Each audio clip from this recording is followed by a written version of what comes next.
निर्वाचन क्षेत्रों का परिणाम गंभीर होगा और जो अछूत है वो फिर भी अछूत ही रह जाएंगे। उन्हें कहने दीजिए। आप 2000 साल से बह रही धारा को रोककर उसे विरुद्ध दिशा में नहीं बहा सकते। दमन करने वाले कभी मसीहा नहीं बन सकते। हम राजनीतिक सत्ता चाहते हैं, ना कि सिर्फ खूबसूरत शब्द, अच्छे इरादे या दान। एक और सवाल doctor Ambedkar please. Mister chairman, मैं जानता हूं प्रतिनिधियों के दिमाग में क्या है। अल्पसंख्यक वर्गों के उचित प्रतिनिधित्व का प्रश्न। हम राजी हैं मुसलमानों और सिखों को विशेष स्थान देकर समझौता करने के लिए, अर्थात इसके कुछ ठोस ऐतिहासिक कारण भी हैं। लेकिन जहां तक अछूतों का सवाल है, मैं और कांग्रेस दोनों विरुद्ध हैं उन्हें खास प्रतिनिधित्व देने के मामले में। अछूत हिंदू धर्म का ही एक हिस्सा है और उन्हें इससे अलग नहीं किया जा सकता। धन्यवाद। हमारे खिलाफ लड़ाई का बिगुल बच गया। भीम, क्या हुआ? उन्होंने अल्पसंख्यक कमेटी को स्थगित कर दिया है। मैंने सुना है कि वो मुसलमानों के साथ एक सौदा करने वाले हैं। सौदा किस तरह का? कांग्रेस मुसलमानों की 14 मांगे मान लेगी अगर मुसलमान हमारा विरोध करें तो।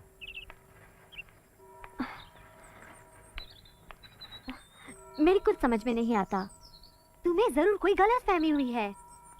वो इतने बड़े संत माने जाते हैं, वो तुम्हारे साथ नाइंसाफी नहीं करेंगे। संत? वो एक मंझे हुए राजनेता है फैनी। कोई रास्ता नहीं बचता तो मिस्टर गांधी फिर षड्यंत्र करते हैं।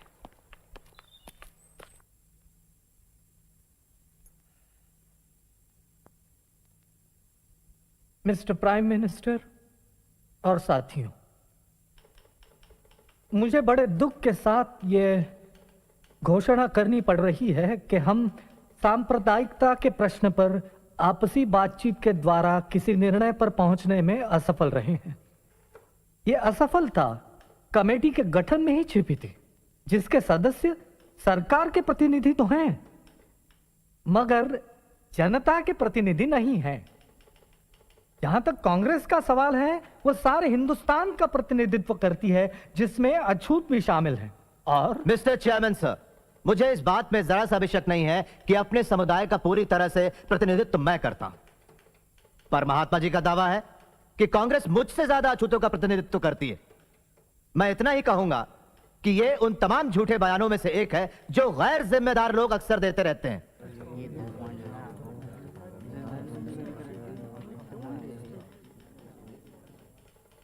ऐसे टेलीग्राम पिछड़ी जातियों के लोग मेरे पास देश के कोने कोने से भेज रहे हैं। उनका कांग्रेस के आंदोलन पर बिल्कुल भरोसा नहीं है और वे कांग्रेस कार्यकर्ताओं के काम के तरीके का विरोध करते हैं। मैं एक और बात बताना चाहता हूं मिस्टर प्राइम मिनिस्टर, कि अछूत वर्ग हिंदुस्तान में सत्ता परिवर्तन के लिए शोर नहीं मचा रहा है, लेकिन अगर यह हस्तांतरण होता है तो सत्ता सिर्फ कुछ लोगों के हाथों में, विशिष्ट वर्गों में या किसी खास दल के कब्जे में नहीं होनी चाहिए। उस सत्ता में सारे समुदायों की सही साझेदारी होनी चाहिए।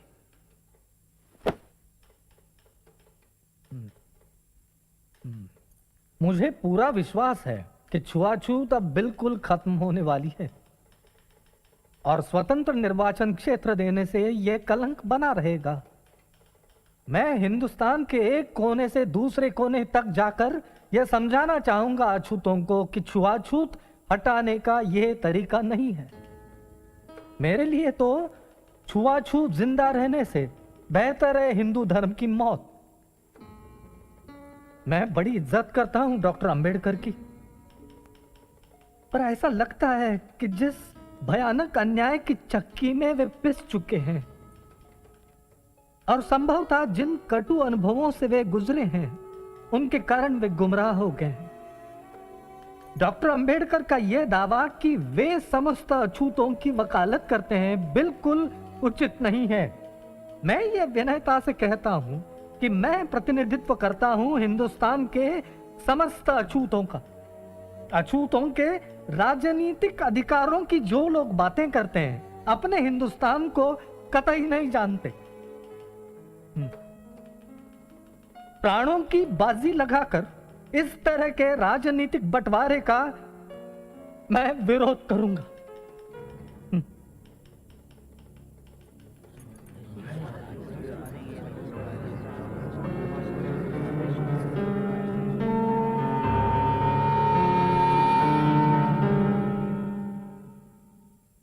ये सरकार जातियों के आपसी मतभेदों को संविधान बनाने के काम में रुकावट नहीं डालने देगी।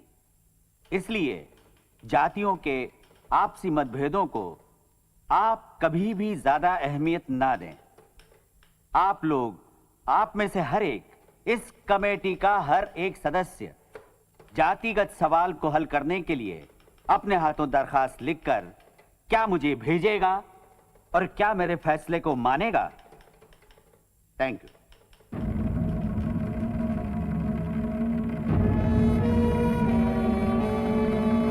ब्रिटेन के पंत प्रधान मिस्टर मैकडोनाल्ड ने पिछड़ी जातियों को स्वतंत्र निर्वाचन क्षेत्र देने की घोषणा की है। यरोडा जेल में महात्मा गांधी ने कहा कि हिंदुओं का बंटवारा करने वाले इस निर्णय का वे तीव्र विरोध करेंगे।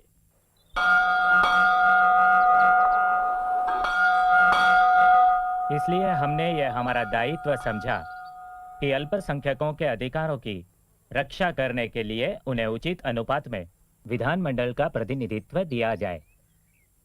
अतः मेरा विचार है मिस्टर गांधी कि आपको मेरा उत्तर यही होना चाहिए कि सरकार का निर्णय अचल है, और गंभीरता से स्वयं अपने आप से ये प्रश्न करें कि आपने जो कदम उठाने का विचार किया है क्या वो वास्तव में उचित है। आपका परम शुभचिंतक रैमसे मैकडोनाल्ड।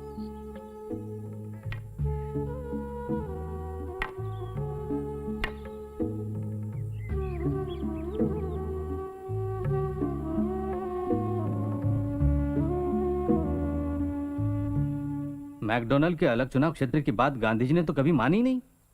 लेकिन मुसलमान, सिख और ईसाइयों को तो अलग चुनाव क्षेत्र दिए गए हैं।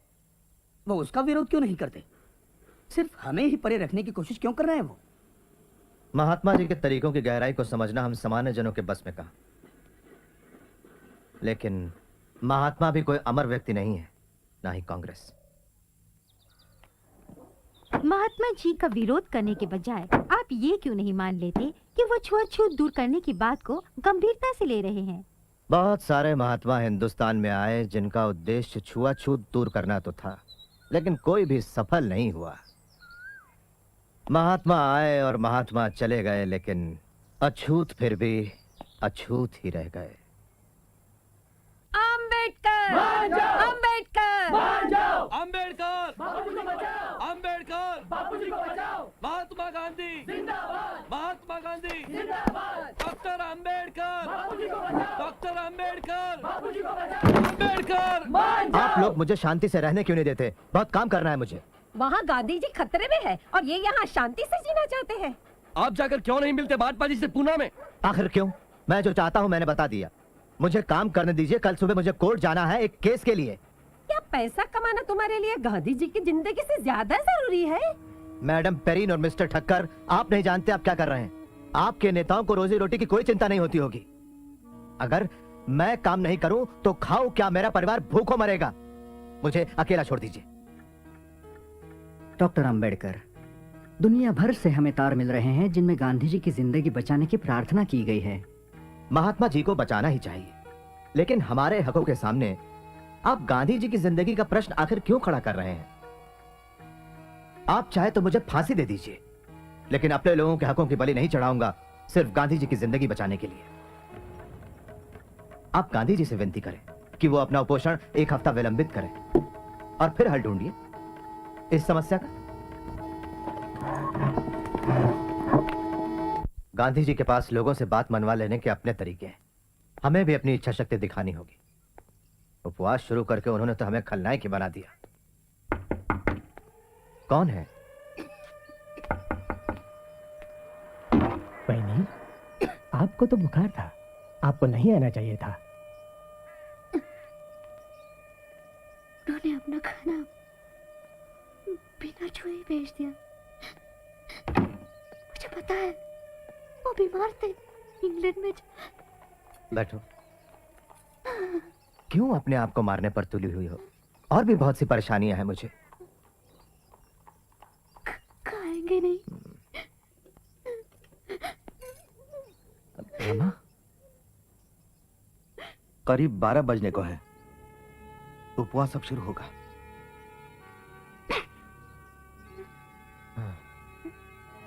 बाबू, धन्यवाद।